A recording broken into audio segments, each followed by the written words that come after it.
So this is probably a really bad idea. Let's do it.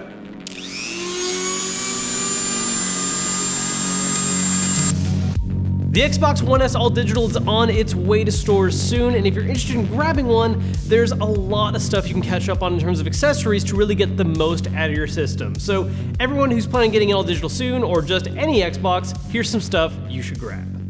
One of the all-time most important accessories to grab for any system is a headset, and there are a lot of options out there for the Xbox, and one particular brand that I've always been a fan of is SteelSeries. Now, for a long time, the SteelSeries mainline headsets weren't available on Xbox. There were ways to kind of make some of them work in a roundabout way, but you'd still be missing out on certain features. Until now. Soon, they will be releasing their own Xbox One designed Arctis 9X headset. Like the rest of the Arctis line, this offers a really comfortable design. I love the ear cushions, the little headband that gives just a little bit of support on the top of your head. Overall, super comfortable design. But there's a lot of things that, because this one's designed for Xbox One in particular, gives it a couple strengths. For instance, this particular headset uses the same dedicated Xbox One connection as controllers, not the Bluetooth ones. That's going to give you a much faster and easy to set up connection. One of the things that's really cool about a lot of the Arctis headsets that is included in this one is that while it does use the Xbox One proprietary connection for going to the system, it does still have built-in Bluetooth. So you can use it with other devices if you like, but on top of that, you can also use both connections simultaneously. So if you'd like, you can play games while hearing audio from the gameplay, as well as talk to people, but also have it connected to your phone via Bluetooth to listen to music at the same time. Like many other big name headsets, this does give you the option to have a couple different EQ profiles to work with. It comes preloaded with 4 different designs, but you can hook it up to a PC and use SteelSeries software to customize them further if you want a very specific design for a game in mind. Another cool thing about the fact that this uses the proprietary Xbox One connection is that if you own one of the Xbox One wireless adapters for PC that'll let you use a controller wirelessly, that's going to work with one of these headsets as well, giving you that stronger connection. And because this is designed for wireless use specifically, it's got a pretty strong battery life at 20 hours, and that's using both the Xbox connection and Bluetooth at the same time. One minor drawback worth noting, however, is that because this is focused on the wireless approach, if you want to use it wired, your options are a little more limited. You can use the aux port to have audio played towards it, but that will not allow you to use any chat functions or any kind of the special stuff with Xbox. It's just going to be audio, that's it. One of the longest debates that's always gone on with controller design in modern systems is how to approach batteries. And for the Xbox One, instead of going with rechargeable batteries, they've gone with replaceable AA's, which I understand the major merits of, but that's not for everyone. And so a really nice way to upgrade from this is this rechargeable battery pack set. Now, there's a couple of reasons why I like this option in particular. It gives you a dock to charge the batteries individually connected to the Xbox itself, drawing power from it, so it's a nice little place to remember where they're stored. And it's not the style where it replaces the backplate of the controller, where you actually have this little exposed area a little bit. I hate that, it annoys me so much. So with these ones, it just keeps it looking like a regular controller with nothing changed out, and gives you a way to recharge batteries instead of having to rely on buying separate AA's. There's just one problem. You would think that any product designed for the One S would work on the One S All Digital, and for the most part, that's usually true. The problem in this case, though, is that the little charger for this is designed to lock into the little crevice that's on the side of the One S where the disc tray is, that the All Digital doesn't have. Thankfully, though, this is something that you can fix with some light and very easy customization. Don't do this at home.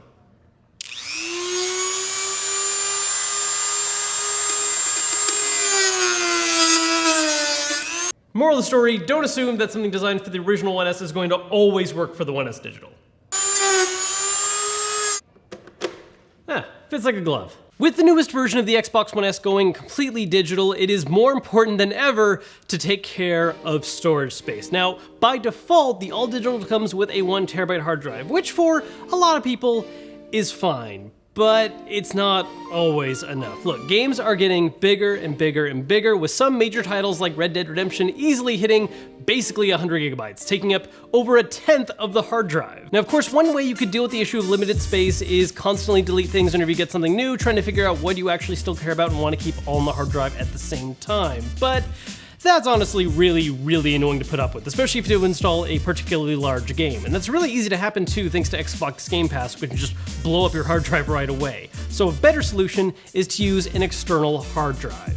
Obviously, there are a lot of different hard drives on the market that you can use, but something that's really cool for Xbox specifically is there are a lot of branded designs that you can get designed by Seagate. They have a lot that are just a simple white or green aesthetic focused on the colors that are usually associated with Xbox, or if you're lucky, you can track down some special limited edition designs they've done, like this Sea of Thieves one right here. Using these could not be any easier. You just have to plug it into the back or the front, I guess, if you want to use that USB port, but I'd rather hide it. But you just plug it in and bam, you have extra space to work with on your system. And it adds a lot more room. As an example, this one right here is a 2 terabyte design, twice as much as what comes on the One S itself, and isn't bogged down by having any actual system software filling it up to begin with. And again, this is just talking about branded ones. I always enjoy having stuff that just has matching designs and logos. I just think it's always like a nice little way to have it as a nice package, but you can also just get any external hard drive and hook it up, and that's going to work.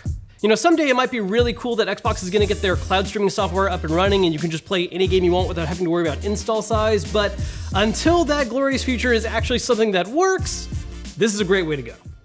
Something that I consider to be one of Xbox's biggest strengths is their controllers. Not just the design of it physically, I do think it is the most comfortable controller out of all the mainline options out right now, but the other thing I think they do really, really well, better than any of the other companies right now, is the visual look of them. There are a lot of different Xbox One controller designs in a variety of different colors and patterns and special designs, and a lot of them are super cool looking.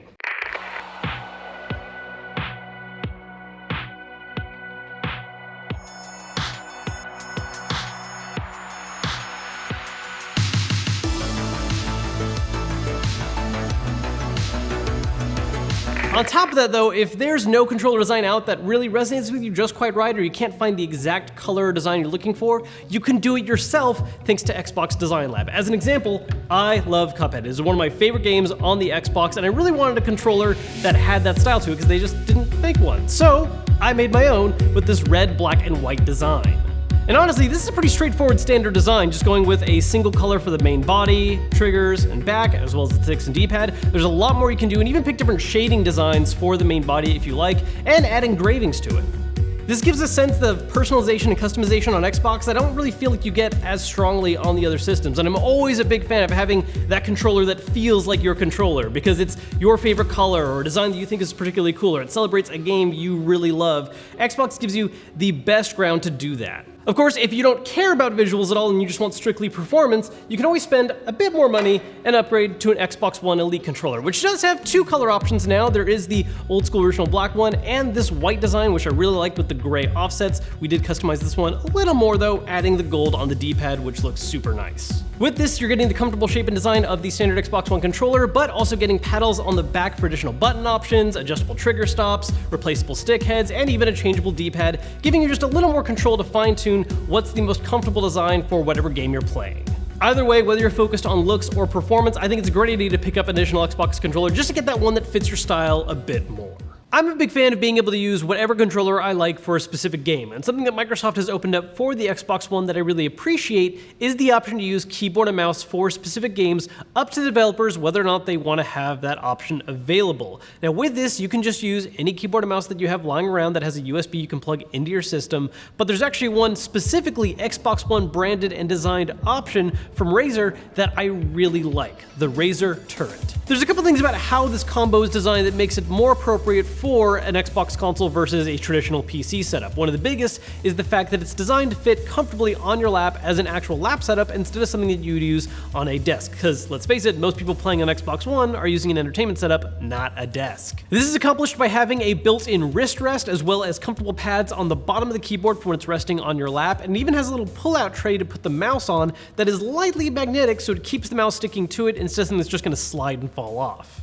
One minor feature that I actually think is really cool for the specific example of using it on an Xbox though, is that both the keyboard and mouse are tied to the same wireless dongles. You're not taking up 2 USB ports on your Xbox, you just have one little dongle plugged in that's going to connect both of those wirelessly and give you a great clean connection. And of course, it would not be a Razer product without having built-in RGB lights that you can customize using an app that is not only on the PC, but also available on the Xbox One itself. So if you don't want to deal with plugging it into another device, you can do it right on your Xbox and customize the lights however you like.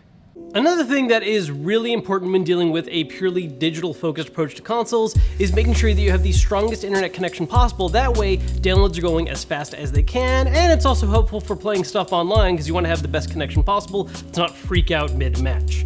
So what might be one of the most interesting branded items I've ever seen is an Xbox One Linksys router. Now, to be clear, when I say branded, it's on the box. There's actually nothing physically different visually on the system, but what's interesting about this is actually designed so that right out of the box, it's designed to prioritize the Xbox One over anything else running on the network. What this means is that no matter what's going on in your house, if other people are trying to watch Netflix or do other things, if you're on the Xbox and you're trying to download a game, you're playing something online, it is making sure that you have the strongest connection that you need to get that kind of stuff done. And I'm gonna set this thing down because it's ridiculous. I'm like holding a, yeah. And I can't really stress enough how surprisingly important this is, because there's nothing more frustrating than setting up a brand new system, getting ready to play some games, and then realize I need to wait for every single one to install. It's one of the kind of downsides of the digitally focused future, but kind of an inevitable aspect of it. I find where this especially becomes noticeable is with Xbox Game Pass, because when you're in the situation where, hey, here's this entire gigantic list of games you have never played or maybe not even heard of and you want to try them out, well, it's hard to keep the excitement up when you select a game that you think sounds cool and now you need to wait 3 hours. So make sure that you have the fastest download speeds possible to make sure that that gap is as small as possible, so you can jump right into gameplay. Just really changes the experience. Now, we actually compared using this against the mesh networks that we normally use in our offices, and for a little under half the price in comparison, it was giving us better performance as far as download speed goes and about the same ping.